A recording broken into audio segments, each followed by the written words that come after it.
It's the name of a famous method. In this method, you set goals for yourself on a daily or weekly. You start to put cross to the days on which you have reached your goal. You make a chain with these crosses and you don't give up. You don't break that chain. But you have a problem.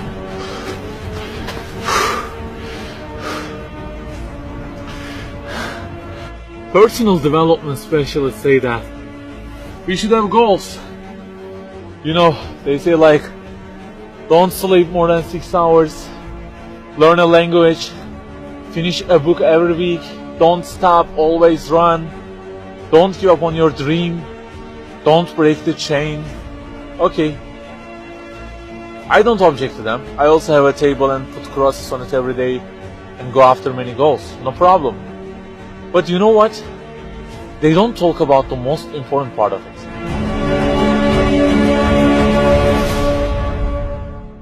Let me give you a simple mathematical example. Try to imagine that you are adding numbers, and imagine that the numbers you have added up to this year is, for example, 35 in total, and you start from this year. For example, you will add 4 in this year, and then add 8 in next year, and it goes on. And there is an unknown time which counts down, and when it ends, you can't add any other number. Okay, you start the addition. Plus 4, plus 8, plus 7, plus 3. You add ambitiously, you keep adding and adding. Plus 6, plus 5, and okay, they say time is over. Then you realize that you have added the numbers into a giant parenthesis, and there is a zero multiplication at the end of it. It wipes out all the numbers you have added all those years, and the result becomes 0. Of course, you are disappointed. All your efforts have been wiped out by the 0. A regret arises inside of you. You say, I wish I had seen the whole picture at the beginning and realized that 0 and changed it with 1 before I started the addition. I think you got the point. Okay, guys, you may have goals for this year and afterwards. Learning a language, finishing a book every week, increasing your monthly income to $15,000, not sleeping more than 6 hours, etc. But for what? For what do we set goals exactly? Why don't we break the chain? If it is just for a more comfortable or a more respectable life, remember that all this will already be 0 with death. The death will wipe out all of them. The person who knows English will be equal with the one who doesn't know. The one who earns more will be equal with the one who earns less. The one who can reach his goals will be equal with the one who can't. So, if at the end of it, the death will 0 everything, so what is the meaning of adding more numbers with an ambition? It just increases the degree of the disappointment that you will feel. So the logical thing is seeing the whole picture at the beginning. In this life journey, which will end in an unknown time, my first job must be to prevent death from being 0. Well, can I really prevent death from being 0? I mean, since everything will leave my hands and will be lost, is there any other way that would transform them into something eternal? I mean, isn't there any kind of stamp for eternity that would impress all of the things that I possess and say, look, there is a seal on them and you can't wipe them out, okay? They will remain forever. The only one to say such a thing is the owner of the everything. And he says, كُلُّ شَيْءٍ هَالِكٌ. Everything, the languages you learn, the money you earn, the books you read, everything will be perished, إِلَّا وَجْهَهُ, except their way towards Him.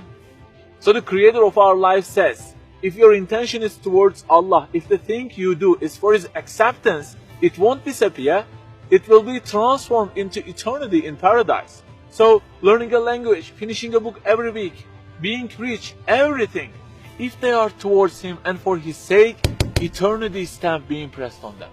For example, in this year, I will study English for 10 minutes daily. For what? Because serving Islam in the field of English is so important, and I want to gain acceptance of my Lord with it. That 0 has turned into 1. This year, I will finish a book every week. Why?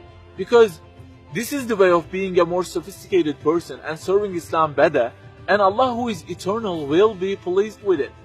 Good news, that 0 has turned into 1 because now His acceptance is your intention. I aim increasing the income of my company to $150,000. For what? Because I will spend that money on spreading the message of the Quran to the whole world and the publications that would please Him.